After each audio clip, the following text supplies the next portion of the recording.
Անհոր եւ որդվո եւ օգուն սրբո ամեն։ Ժայր ես ուն եւ այդ ժայրին վրա պիտի հիմնեմ եկեղեցիս։ Ինչպես գիտենք, այսօր հայ ուղղափառ առաքելական եկեղեցին Սուրբ Զարդիկի երրորդ գիրագին կնշե, որ կգրե կանաչ գիրագի կամ աշխարհամատուր անունը։ Նախ հիշեցնելու համար, գիտեմ որ բոլորս ալ գիտենք, սակայն արի հիշեցում, ինչպես ավակ շաբաթը 7 օրեր են, ինչպես մեծ պահոց գիրագիները 7 գիրագիներ են, որոնք յուրաքանչյուրը անուն ունին, նույնպես Սուրբ Զարդիկին հաջորդող գիրագիները մինչև հոգեկալուստ 40 օր, 50 օր, յուրաքանչյուր գիրագին իր անունը և նշանակություն ունի,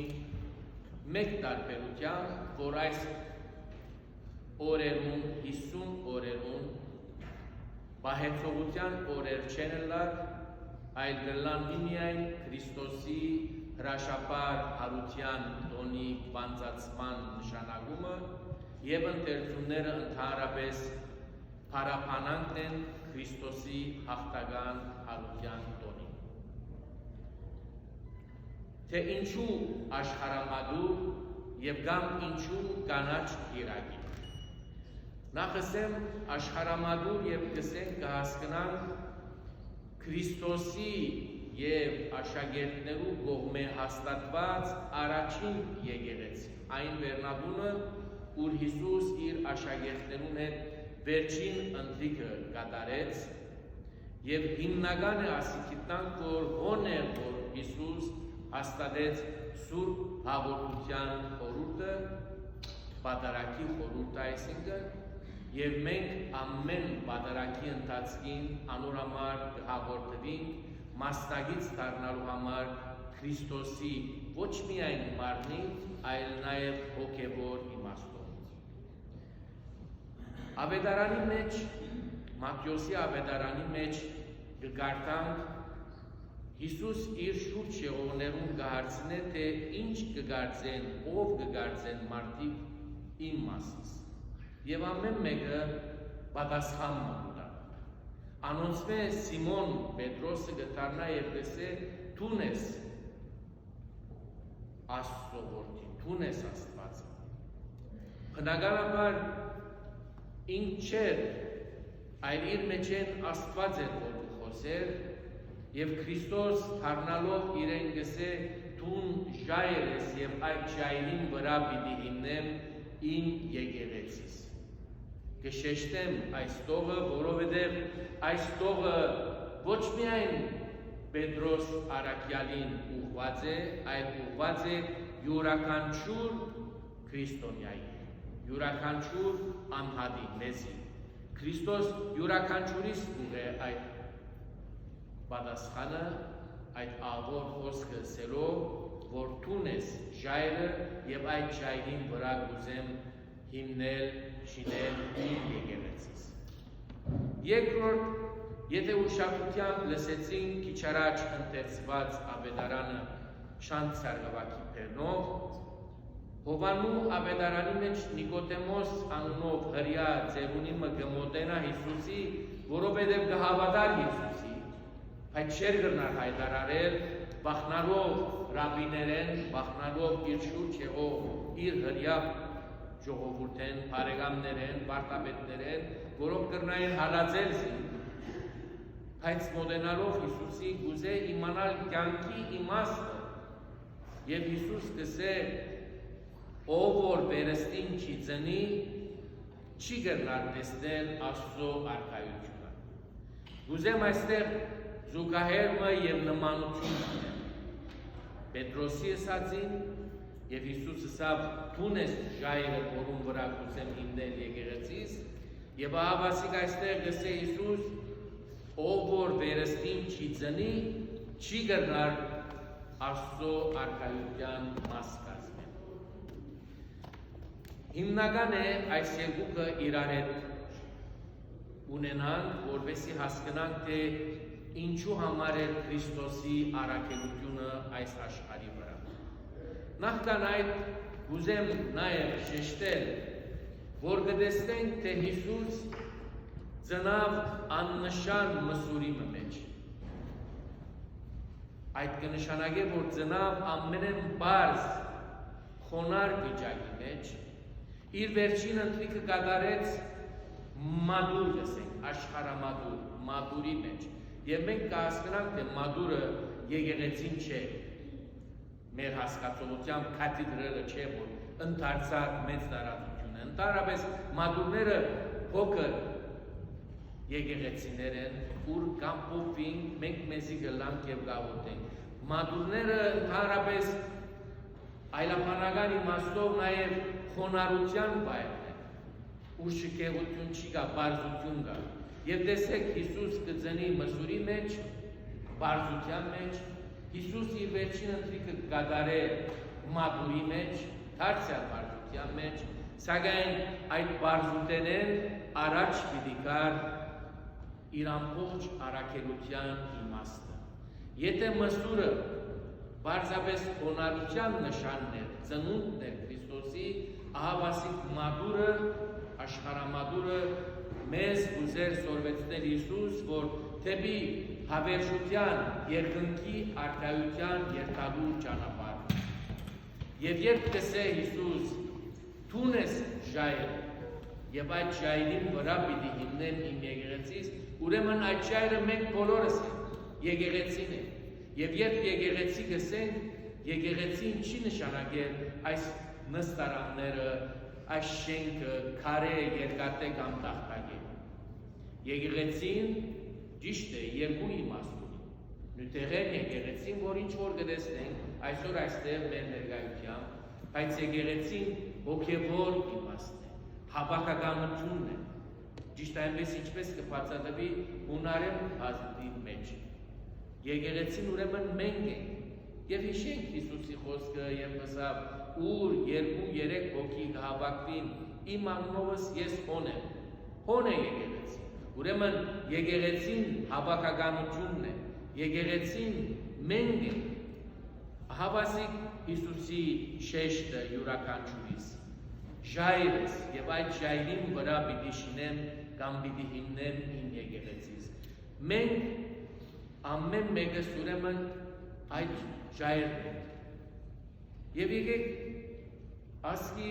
առնենք և քիչ ավելի առաջ երթանք մինչև Գրիգոր Լուսավորիչ 300 թվական, երթանք մինչև քրիստոնեացման պետական ընդունումը Հայաստանի 301 թվական, երթանք նաև և լավ իմաստով գսեմ հբարդությամբ հիշենք որ մենք աշխարհի վրա աշխարհամադուրեն հետ առաջին եկեղեցին ունեցանք, Էջմիածինը, եւ մենք միակ ազգն ենք ու Աստված երկիր քալեն հետ դարձյալ մեզի եկավ այս անգամ Հայաստան աշխարհի մեջ եւ Գրիգոր Լուսավորչի դեսիլկով հիմնեց Էջմիածինը։ Ահավասիկ ուրեմն մեր ուսերուն քիչ ավելի եւս կծանրանան Հիսուսի խոսքը։ Մենք միայն այդ ուրեմն բարձ ժայռը չենք, որում վրա հիմնեց։ Նաեւ կգրտնապատկվի իմաստը, որովհետեւ Էջմիածին, հոն ուր էջ կատարեց Հիսուս, միածին Աստծո որդին, երկու ահավասիկ բևերներ մեզի կուղին, մսուրեն մինչև Էջմիածին։ Եվ ահա ուկամ հարց տալու, որպես բարձ անցմը հոգևորական կամ աշխարհական։ Ես որպես եկեղեցի այսօր ինչ կնեմ։ Ուր եմ ես այսօրվան հավաքական իմ կյանքի մեջ, ազգային թե հոգևոր իմաստով։ Ինչ կնեմ ես հայրենիքիս համար։ Ինչ կնեմ ես իմ դարավյալ եղբայրներուս և քույրերուս համար։ Ինչ կնեմ ես եկեղեցիս համար և այսօր կտեսնեմ, որ աշխարհի 4 տարածքին սունգի պես ահավոր ցունամիի պես աղանդավորական աղանդավորները կշատնան եւ գործան ընդհանրապես մեր եկեղեցու զավակները։ Կգրտնեմ ասի եւ ցավով կշեշտեմ մեր եկեղեցու զավակները։ Հայ ուղղապար արաքելական եկեղեցու զավակները, որովհետեւ չեն համարձակիր տան ավետարանական եւ կամ այլ եկեղեցիներու զավակները խլելու։ Այսինքն մեր հավատքի բագասն է, մեր ըմբռնումներու, մեր հավատալիքներու բագասն է, մեր տասներագության բագասն է։ Այսօր մենք գդարավինք, որովհետև ներկա սերունդը չի նմանիր մեր հին սերունդին։ Երբ մեր հայրերն ու մայրերը, մեծ հայրիկներն ու մեծ մայրիկները իրենց ցերկերով երեխաները բռնած եկեղեցի կբերեն։ Հաջախ ասած եմ, զանազան կարոզներու մեջ, այսօր բզդիգը լրեցնելու համար ցերկուտան խաղալիքներ, դարբեր, որոնք չգիտեմ այսօրվան